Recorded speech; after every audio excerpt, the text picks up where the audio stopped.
Park Chang-ho dan sosok Big Moose menepati janjinya untuk bertemu di gereja jam 8. Siapakah sosok Big Moose yang sesungguhnya?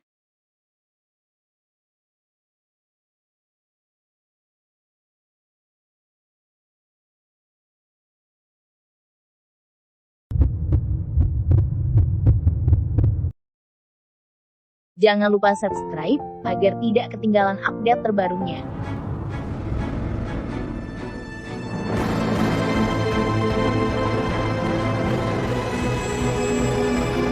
Dan ternyata di balik sosok Big Moose adalah kepala sipir penjara. Namun Park Chang-ho tidak percaya begitu saja dan menyuruh agar membawa Big Moose kepadanya. Dan semua percakapan dengan kepala sipir penjara direkam oleh Park Chang-ho sebagai barang bukti kejahatan. Di sisi lain, Ko Mi-ho atau istri Park Chang-ho melamar pekerjaan di penjara sebagai lerawat, yang membuat kepala sipir kaget dan bertanya-tanya maksud dan tujuannya.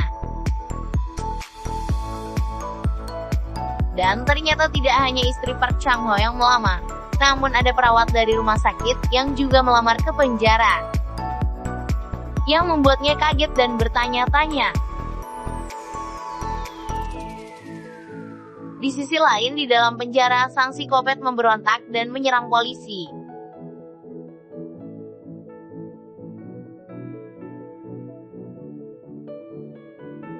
yang membuat sipir penjara terpaksa melumpuhkannya sampai detak jantungnya berhenti.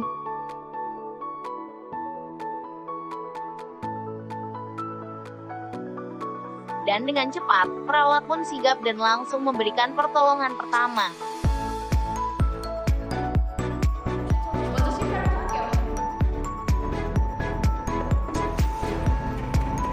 Dan setelah sekian lama penekanan, jantungnya pun berdetak kembali, dan si psikopat tidak jadi OTW ke akhirat.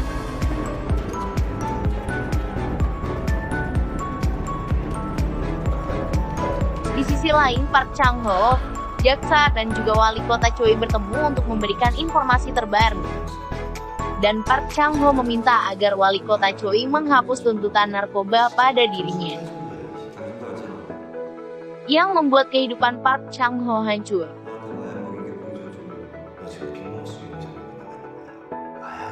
Di sini Pak Wali Kota Choi khawatir, karena ternyata Park Chang-ho sendiri yang akan memberikan rekaman dashboard kepada jaksa. 그건 제가 담당검사한테 직접 전달하겠습니다. 피의자들이 지인 때문에 시장님이 직접 나서서 좋을 게 있겠습니까? 네.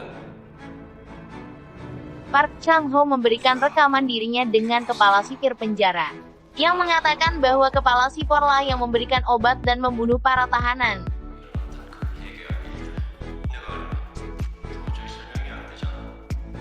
Dengan cara memberikan sianida kepada tahan penjara. Dan juga ternyata Pak kepala sipirlah yang memberikan daftar orang-orang yang membeli narkoba.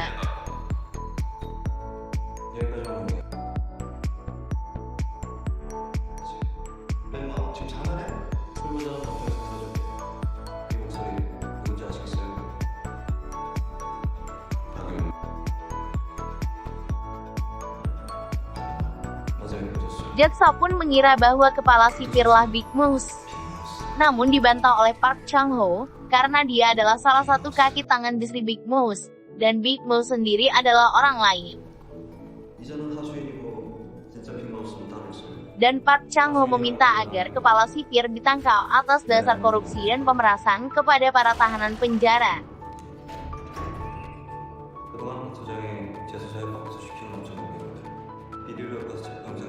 Di sisi lain, Ko Mi-ho mengambil sampel darah dari tahanan penjara untuk diteliti dan dilihat. Hasilnya, untuk mengetahui apakah wali kota Choi terlibat atau tidak, Ko Mi-ho segera memberikan sampel darahnya kepada seseorang agar segera diteliti.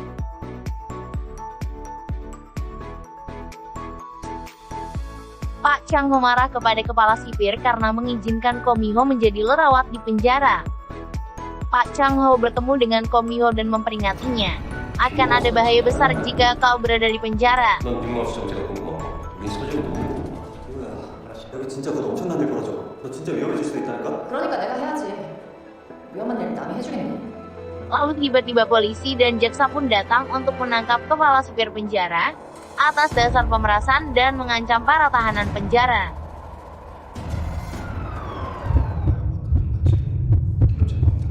이건 수생검사. Dan kepala sipir pun segera ditangkap.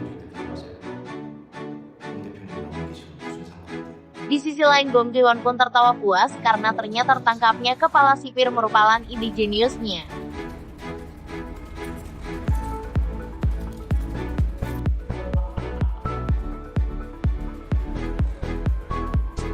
Semua tahanan penjara pun tidak mengira sang kepala sipir akan tertangkap oleh polisi.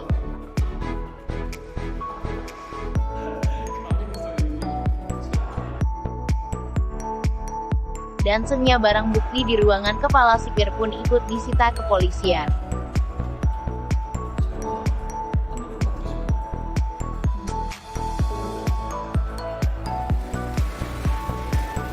Park Yo-nga sangat santai saat diinterogasi jaksa karena tidak mengetahui yang sebenarnya.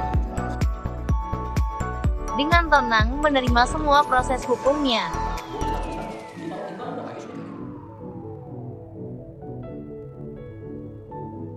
Namun begitu jaksa memberikan rekaman dirinya dengan Park Chang-ho, sang kepala sipir pun kaget dan sangat marah. 내가 무슨 비린내나게 생선까지 해버리려고 당신들이 했잖아. 불러냈으면 요건을 얘기해야지. 네가 비밀스러워. 그동안 네가 생존했던 그 얘기하는데 내가 도저히 설명이 안 되잖아. Sang kepala sipir mengiri bahwa Park Chang-ho lah yang memberikan rekaman tersebut, namun dibantah oleh jaksa.